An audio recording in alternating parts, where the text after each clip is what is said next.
Trump প্রশাসন নাসার সমস্ত ব্যয় বরাদ্দ বন্ধ করে দিল, কেবলমাত্র কিছু জরুরিভিত্তিক কাজকর্ম ছাড়া, যেমন স্যাটেলাইট এবং চন্দ্র অভিযান। এই জরুরিভিত্তিক কাজের জন্য নাসা ব্যয় বরাদ্দ করতে পারবে। এর ফলে নাসায় প্রায় 18,000 স্থায়ী কর্মী এবং পরবর্তীতে বিজ্ঞানী, টেকনিশিয়ান, কন্ট্রাক্টর সব মিলিয়ে প্রায় 18,000 কর্মী আজ থেকে কর্মহীন হয়ে পড়ল। এই ব্যবস্থা ট্রাম্প প্রশাসন কিছুদিন আগে থেকেই ভাবনা চিন্তা করছিল যে নাসাতে ব্যয় বরাদ্দ বন্ধ করে দিতে হবে। এর ফলে নাসার সমস্ত কাজকর্ম প্রায় স্তব্ধ হয়ে আছে। যদি নতুন করে মার্কিন সেনেট না ট্রাম্প প্রশাসনকে ব্যয় বরাদ্দ অনুমোদন না করে, তাহলে নাসার সমস্ত কাজকর্ম বন্ধ হয়ে যাবে। কেবলমাত্র স্যাটেলাইট এবং চন্দ্র অভিযানের কাজকর্ম হবে, বাকি কাজ সমস্ত বন্ধ।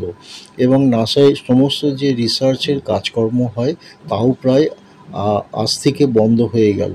ট্রাম্প প্রশাসন বলেছে যে রিসার্চের আর দরকার নেই নাসায়।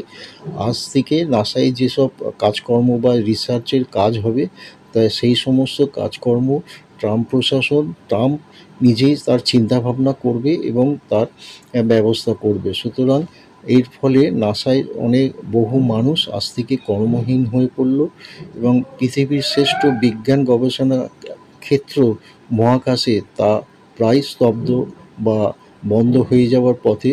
যদি মার্কিন কংগ্রেস ব্যয় বরাদ্দ অনুমোদন করে ট্রাম্প প্রশাসনকে, তাহলেই আবার এই সমস্ত কাজকর্ম আরম্ভ হবে। কিন্তু ট্রাম্পের বহুদিনের ভাবনা চিন্তা যে নাসাতে ব্যয় বরাদ্দ বন্ধ করে দিতে হবে, এবং কেন তিনি এটা ভাবছেন সেটা তো জানা নেই। এই ক্ষেত্রে ভারতেরও কিছু এর প্রভাব পড়বে, কারণ নাসার সাথে বিজ্ঞানের ক্ষেত্রে বহু কোলাবোরেশন ভারতের সাথে রয়েছে। এক্ষেত্রে নাসার যদি কাজকর্ম বন্ধ হয়ে যায়, ভারতেরও তার কিছুটা প্রভাব পড়বে কিছুদিনের জন্য।